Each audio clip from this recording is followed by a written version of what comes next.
Alright, welcome everyone, those of you here and then those of you watching at home or wherever. Welcome to my presentation for the reactor operator requirement for the 10 CFRs, presented of course by, my name's Benjamin van der Velden, of course, and yeah. Alright, so what are the CFRs? They stand for the Code of Federal Regulations, and they are, as quoted from the NRC's website, requirements binding on all persons and organizations who receive a license from the NRC Nuclear Regulatory Commission to use nuclear materials or operate nuclear facilities. This is quoted directly from the NRC website. And I counted about 54 active codes being listed on the site. I believe the total number that they list is somewhere around 171 or 179. But quite a few numbers weren't listed. Some of them were removed. It said like no removed. I think I'm not sure which one said that, but a couple of that. And then especially the end portion of it, like the last 30 or so, are listed as being reserved. So why are the CFRs important? So they determine what we here can and cannot do, including some of the specifications that the reactor has to meet, including the reactor itself, the reactor bay, and the reactor lab. How we specifically as ROs are licensed, and more than that. So failing to comply to the 10 CFRs could lead to either fines for the organization, and then including individual and facility license revocation, so that we're not allowed, we have to either requalify for that, or if we need to change something with the reactor because the reactor messed up and, say, put us over 5 watts because of the reactor itself, not because of operator error, then we have to fill out... Am I saying this correct? Yeah. Okay. Yeah. Have to fill out paperwork and let them do inspections and stuff like that in order to make sure that we fix the problem. And then this could, even if we exceed certain limits, as mentioned, the 5 watts, if we, as operators, were the reason why that happened, then that could lead, if I remember correctly from the class, that could lead to permanent denial of being able to get a license at other facilities. So, what are the CFRs we should know? There are, at least as I can, 54. Do we have to memorize word for word every single code and subcode? The answer to that is, as far as I'm aware, no. So while these are all incredibly important, just because they're not listed here as we need to memorize them, or at least the names for them, does that mean suddenly we don't have to comply to them? It doesn't mean that. They all are in effect whether we remember them or not. So, at least in the class we were taught to remember the 10 CFRs 20, 30, 50, the subsection 50.59, 55, and 73. So, as I mentioned, the rest are really important. It's just these 5 codes, and then the subcode 50.59 are conspicuously we need to remember for stuff like the examination. So, 10 CFR 20. The purpose of this section, as I paraphrase from the NRC website, aka from section The Purpose of 10 CFR 20, is to establish the standards used for protection from ionizing radiation that would occur during our actions that we take. So by actions, I mean, operating, moving materials, any of that. The protection against ionizing radiation falls under 10 CFR 20. They're established in the passing and the current reading, so that means including any changes to the Atomic Energy Act of 1954, as well as the current version of the Energy Reorganization Act of 1974. You'll notice that those specifically show up, and I assume a lot of information that NRC has to deal with and what we have to deal with was established in those 2 acts. So they, and this is quoted from the website, control the receipt, possession, use, transfer, and the disposal of licensed materials, as stated in section 20.1001. Purpose so that the total dose imparted on an individual does not exceed the standard set. Also, then that part is paraphrased from the NRC site. Probably the same section. So what does the 10 CFR 20s do for us specifically as reactors of the Lily Bridge reactor lab here? AG and yeah. So all the limits that we have to learn, at least would be, I would assume, would be involved from this, would come from this, and as well as terms as Alara, as low as reasonably achievable, meaning, of course, that the idea is that we want to keep our dose rate as low as reasonably achievable, and if I remember correctly, there are 3 ways, at least, that I know of, which would be shielding. So the more shielding you have, the less dose rate you're going to get. Time. So less time you spend next to a source, the less total dose rate you're going to get. And then finally, distance, because radiation is an R, negative squared law. The more inverse. Yeah, sorry. R to the negative 2 or whatever. A distance. Sure. Definition, and then it included the definition of the types of radiation areas. So, very high radiation area would be 500 rads per hour at a distance measured at a distance of 1 meter. And the distance measured means from the container from it. It does not, so if you have, say, a source, so like, I don't know, a uranium cube encapsulated in 10 centimeters of lead, let's say, for transport, you're going to want to do more shielding than just that, because you're not going to really, it's mostly just for gamma. And it works for other things, of course. You would take that 1 meter to be from the outside casing. It would not be, 990 centimeters from the edge of it, because there's 10 centimeters of shielding. No. It goes from the edge of the shielding, if I remember correctly. High radiation area, which would be 100 millirem per hour at 30 centimeters. Radiation area, 5 millirem per hour at 30 centimeters. And then a controlled area is defined as being, so not necessarily a radiation area, because it's not going to be listed as that. Well, it would include radiation areas, would be controlled areas, but basically outside of the restricted area being like the reactor bay, I guess. But it's still limited, the access is limited by us, so, like, as I mentioned, the reactor bay itself would be a controlled area, because we don't just let civilians just waltz in. And then there's also unrestricted, so areas that aren't, like, I'm not sure if it's necessarily under a control, so if that would mean the LEL building minus the lab, for at least us, or, I'm not 100% sure, but... And then to continue from that, it also said on the limits for workers and the general public that they can receive in a year. And these are all total effective doses. So that would be the total from adding from every single part. And yeah, that doesn't mean like your eye can get like 6 rem if you're an adult worker and it's fine. No, it would be, this is specifically just total effective.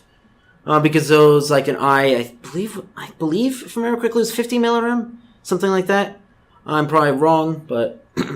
So for adult workers, I mentioned the total effective dose is a 5 rem, and these are set by the NRC, specifically, those types of workers. For members of the public, the total effective dose that I read was 100 millirem. I noticed a section specifying that for a minor, it should be set to about 10% of the adult regulation, 10% or less, of course. So, that would be, a worker will be 500 millirem, not saying that they should be like 4.9 or 4.8 rem. Yeah, it's 10%, so the definition of 10%. And then here at ISU, if I remember, the limit that we have set here is 1 rem a year, so 1/5, if I remember correctly, right? Just stop me if I say something wrong.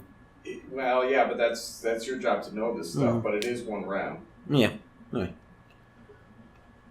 Since CFR 30, this section sets the rules of general applicability to domestic licensing of byproduct materials. So, as quoted from the purpose, this part prescribes rules applicable to all persons in the United States governing domestic licensing of byproduct material under the Atomic Energy Act of 1954, as amended, and under Title II of the Energy Organization Act of 1974, and exemptions from the domestic licensing requirements permitted by Section 81 of the Act.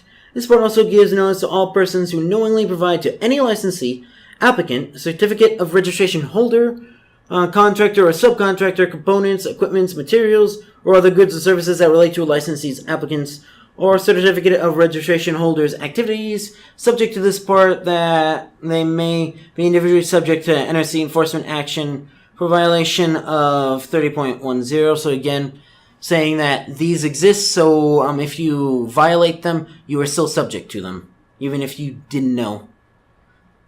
So what does 10 CFR 30 do specifically for us?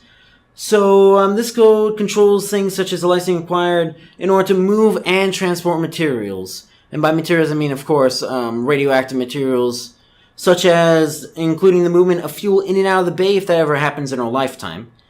And the people who have to care about this code more... So while we do, of course, have to care about this code, because, of course, it involves us, the people who specifically have to know this more than we as reactor operators do would be people who work for EHS, Environmental Health Safety, or if you prefer TSO, Technical Safety Office, who are specifically need to do the transporting.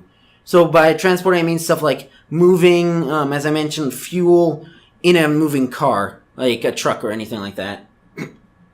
Now, the licensing, the allowability for that falls under that 30.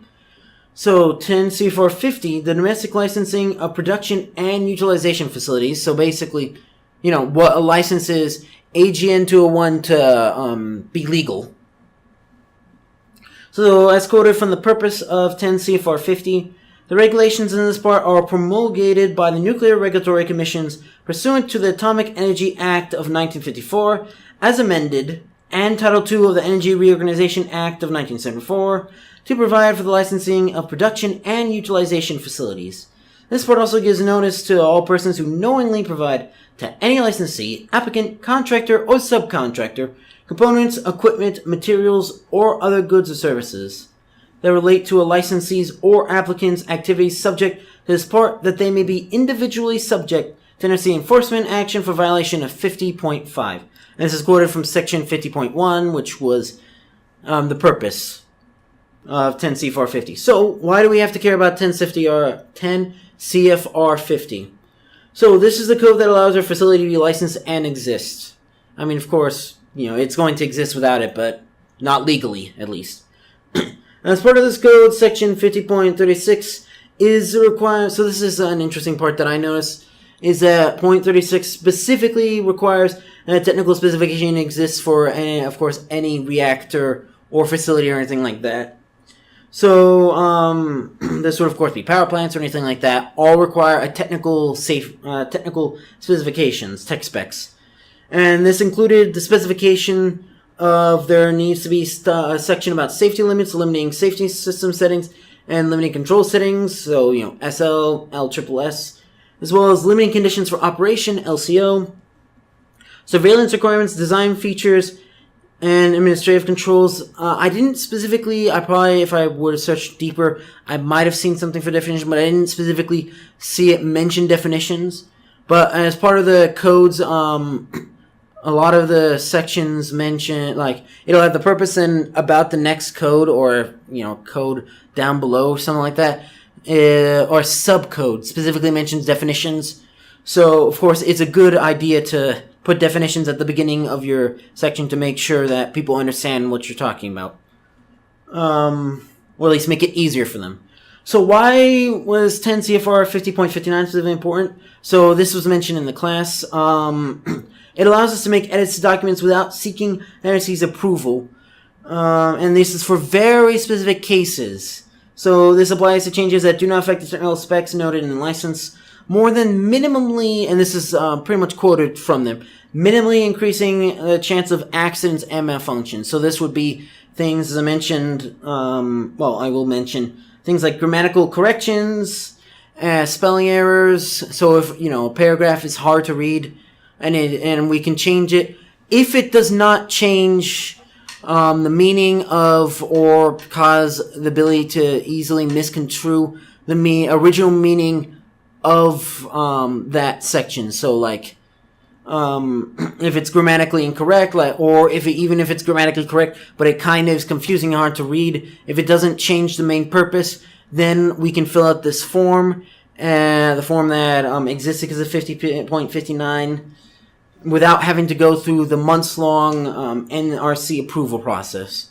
And again, this is specifically just tiny changes that technically don't matter, that, NRC does not necessarily need to know about the fact that we don't need to send like a whole document saying like, hey, we changed this. We don't have to change like a huge 50-page report on us fixing a spelling mistake.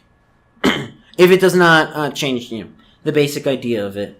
And it also dictated that we need to maintain records of changes so that they can come in and see that, hey, this was changed. Otherwise, if we don't do that, they come in, they review our text specs that we're giving out to all the students and all that we read, and it says something different than what should be on file for the NRC, then we would be in violation of this, and then we would suffer penalties. So, 10 CFR 55. So this has to do with the operator's license. And it includes reactor operator and then also senior reactor operator. Specifically, that's what those were separate subcodes. So to quote from the purpose, A, is establish the procedures and criteria for the issuances of licenses to operators and senior operators of utilization facilities licensed under the Atomic Energy Act of 1954, as amended, or Section 202 of the Energy Reorganization Act of 1974, as amended, and Part 50, 52, or 54 of this chapter. Now, I'm not 100% if that means CFR 50, 52, or 54 if it's referencing that, or if it's referencing subcode 55.50, 52, or 54.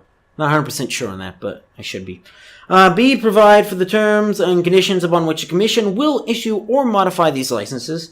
And C, provide for the terms and conditions to maintain and renew these licenses, as quoted from Section 55.1, purpose of, 10 CFR 55. So what does 10 CFR 55 specifically do for us? So, this is the code that controls the licensing of operators for us. So this probably, one code isn't more important than another because they all apply equally, but this would be the one that we most care about because this is what allows us to exist as reactor operators. So it controls things such as exemptions, requirements, and the NRC examinations. And it also has to deal with specifying the license renewal specifications of a full renewal being 6 years. So that, I believe, would mean us having to do the whole rigmarole, testing with the NRC representative orally and writing it down.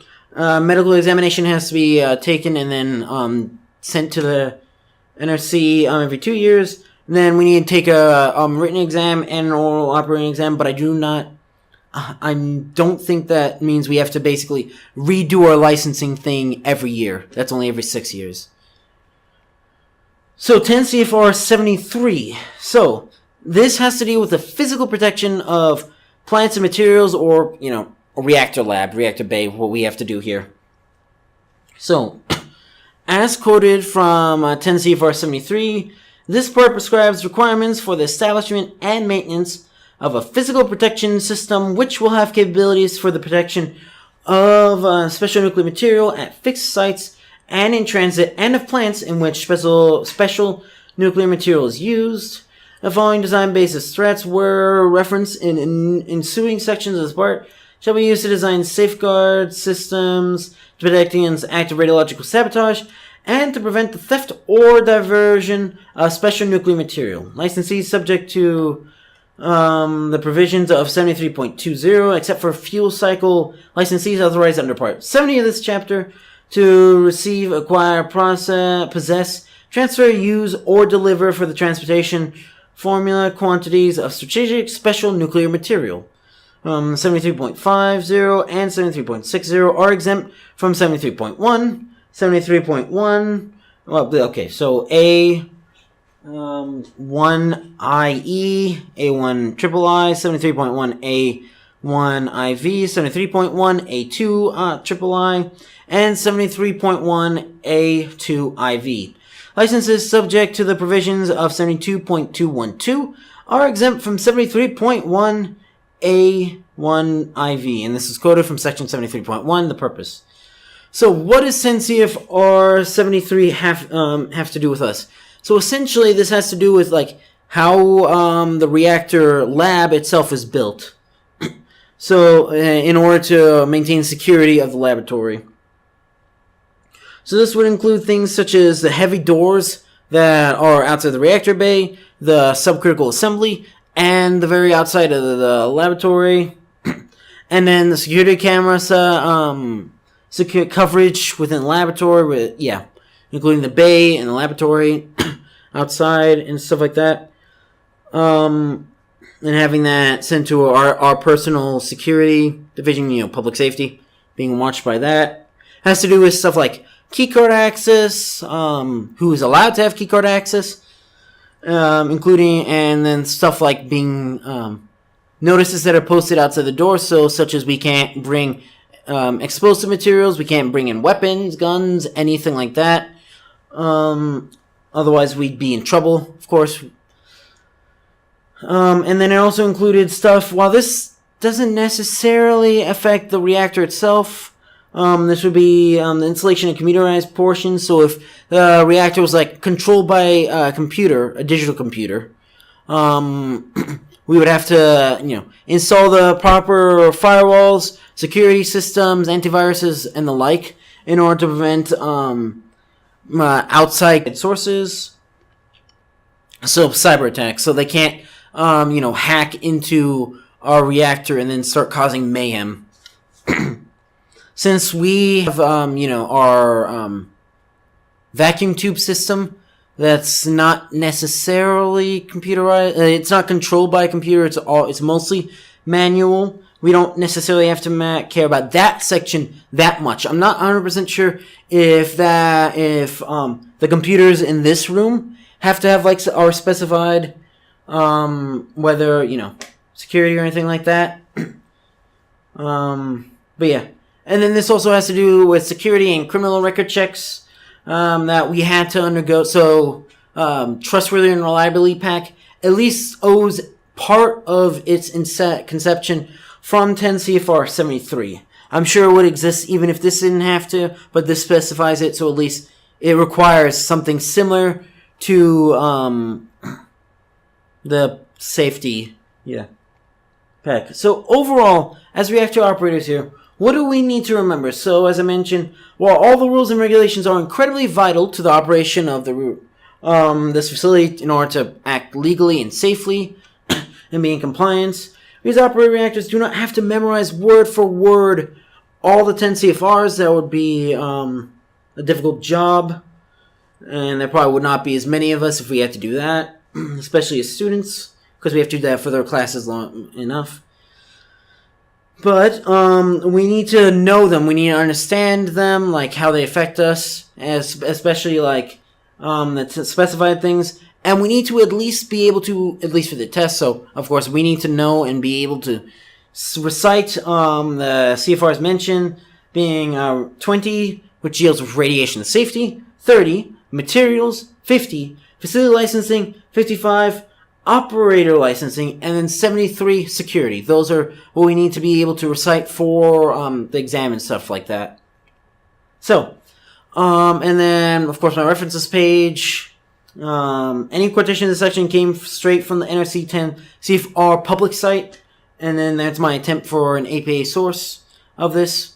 And then special thanks to Matt for his work on creating, well, basically, at least in my case, teaching the class and teaching me and all that, and creation of the PowerPoint that was used as a basis for this, because that's how I learn, that's how I know this stuff. So thanks to that. Okay. Oh, thank you. I'm not necessarily done yet. Or not. Okay. Because I'm not. Okay. I'm 5 minutes shorts. This is So any questions? And I just have the website up just in case. It's the vacations, probably. Ted telling me that I'm wrong and going to look back. No. I was just looking to see which ones we have here.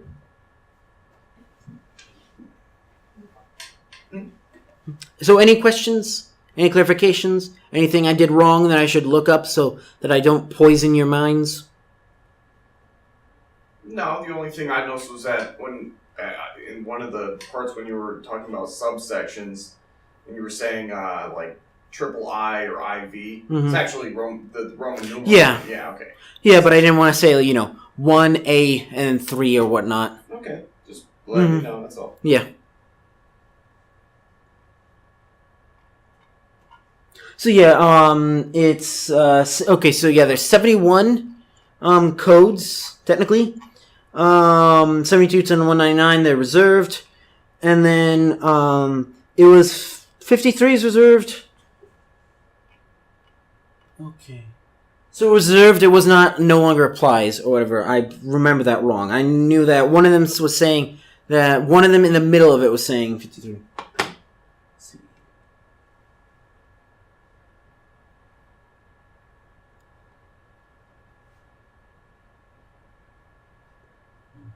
I think the reserve thing, I guess it's just probably just part of their website, but I don't think it actually has to do with anything. No, I'm pretty sure that's for, well, let's put it this way. I think that's for people who have certain clearances. Which we do not. Yeah. So as I mentioned, this is the public site. This is what you see on the public site.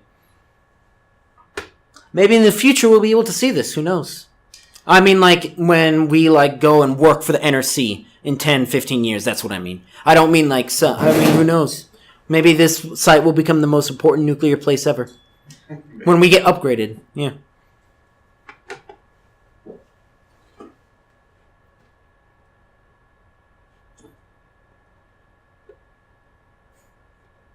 Probably the only person looking at this, so, please tell us what we're doing wrong. Which, as far as I can tell, is nothing, but... Alright, so is that everything? Unless anyone has any questions. And unless you want me to just read every single section out loud. No, I mean, there's no... The time limit isn't a hard time limit. It's as long as you cover the content. Mm-hmm. That's all that matters. Yeah.